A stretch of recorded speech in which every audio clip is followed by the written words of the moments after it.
खूप सुंदर वाटतंय आणि आज खऱ्या अर्थाने खुर्चीवर बसल्यानंतर जबाबदारीची जाणीव झालेली आहे आणि अंबरनाथकरांचं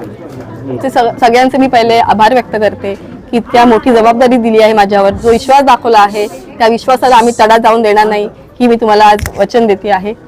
आणि हे सांगायचं आहे की माझ्या मागे पूर्ण सगळे अंबरनाथकर आहेतच, त्याचबरोबर आमचे प्रदेश अध्यक्ष रवींद्र चव्हाण साहेब, त्याचबरोबर आमचे आमदार किसनजी कथोरे साहेब, चित्राताई वाघ, या त्यांचं सगळ्यांचं पाठबळ, आमचे सहकारी प्रदीप पाटील साहेब तसेच सदा मामा, ह्या सगळ्यांचं सहकार्य आहे। त्याच्यामुळे आता विकासाचं काम आणि जो आमचं मिशन आहे भयमुक्त आणि भ्रष्टाचार मुक्त अंबरनाथ बनवायचं, ह्या वाटचालीला आम्ही सुरुवात केलेली आहे।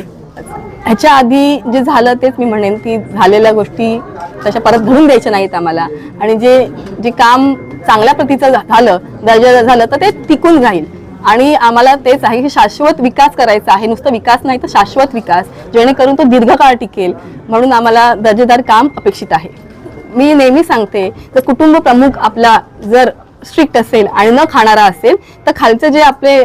जे कुटुंबाचे जे मेंबर्स आहेत त्यांच्यावर थोडा तरी परिणाम होतोच, आणि मग 100% भ्रष्टाचार एका दिवसात शक्य नाही, पण हळूहळू का होईना हा आम्ही संपवण्याचा पूर्ण प्रयत्न करणार आहोत। आम्ही सगळे विकासाच्या मुद्द्यावर एकत्र आलेले आहोत आणि जे आमचं मिशन आहे भ्रष्टाचार मुक्त आणि भयमुक्त अंबरनाथ करण्याचं आणि विकसित अंबरनाथ करण्याचं, त्या मुद्द्यावरच घेऊन आम्ही सगळे एकत्र आले आहोत आणि तशा प्रकारचंच आम्हाला काम करणार आहोत। जे काय असेल ते डिस्कशन केलं जाईल आणि त्यांच्या डिस्कशनमधून, नक्की कसं प्रत्येक गोष्टीमध्ये जेव्हा आपण एखादी गोष्ट डिस्कस करतो त्याच्यानंतर सोल्युशन मिळतं, तर तसंच मी सांगेन की ह्या विषयावर मी डिस्कशन करूनच मी बोलणार आहे।